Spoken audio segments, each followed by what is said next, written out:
Hi guys আজি এখন বাগান একচুৱেলি বাগানলৈ যাবলৈ ওলাইছোঁ, যিটো বাগান আমাৰ আমি ফটোত চাওঁ বা ভিডিঅ'ত চাওঁ।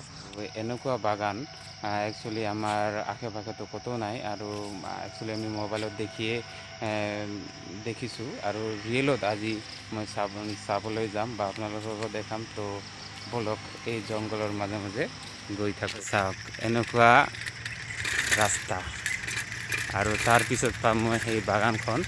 একচুৱেলি সেই বাগানখন কি বাগান, জংঘলৰ মাজে মাজে গৈ ডাইৰেক্ট বাগানটো দেখাওক কেনেকুৱা পৰিৱেশ। তো ভিডিঅ'টো চাই থাকক আপোনালোকে। সেইটো কেনেকুৱা এয়া চাওক, জংঘলৰ মাজত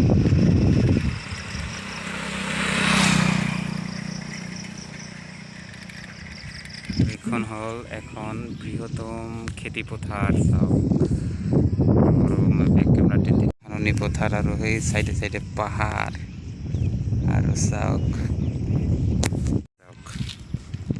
কিমান ডাঙৰ পথাৰ, খালি ধান ৰুই ইয়াতে, আৰু এতিয়াও ৰোৱা কাম ষ্টাৰ্ট হোৱা নাই। আৰু বলক গৈয়ে আছোঁ, প্ৰায় পালোৱে। আমি পালোহি এই বাগানটো। তো এই পিছত আছে, তো সন্মুখৰ গেটৰ পৰা সোমাওঁ আৰু কাষৰ পৰা আপোনালোকক দেখাম। এইখন হ'ল ড্ৰাগন ফ্ৰুটৰ খেতি বাগান। চাওক কিমান, আৰু ভিতৰলৈ সোমাই দেখাই আছোঁ। চাওক এয়া নতুনকৈ ধৰিছে, আৰু সেই তাতে একটা জালেৰে বান্ধি থৈছে। এয়া ড্ৰাগন ফ্ৰুট এয়া লাগিছে, চাওক পাকিছেই প্ৰায়, আৰু ইয়াৰ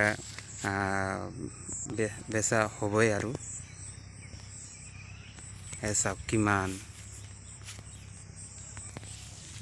এইটো কাষৰ পৰা এলেকা আছে, আৰু পাকিছে প্ৰায়। আৰু দেখিলোঁ, কোনোদিন দেখা নাছিলোঁ, ভবাই নাছিলোঁ যে ইয়াৰ লখিমপুৰৰ বা আমাৰ অসমতো এনেকুৱা বাগান হ'ব।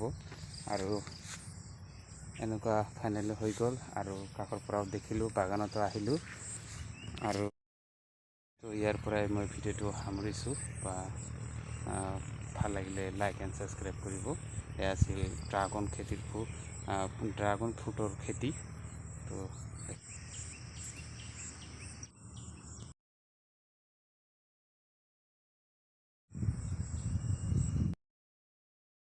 পাতাবোৰ ইয়াৰ ছাইডত কাটা আছে, এইটো কাটা, আৰু এই শিপাবোৰ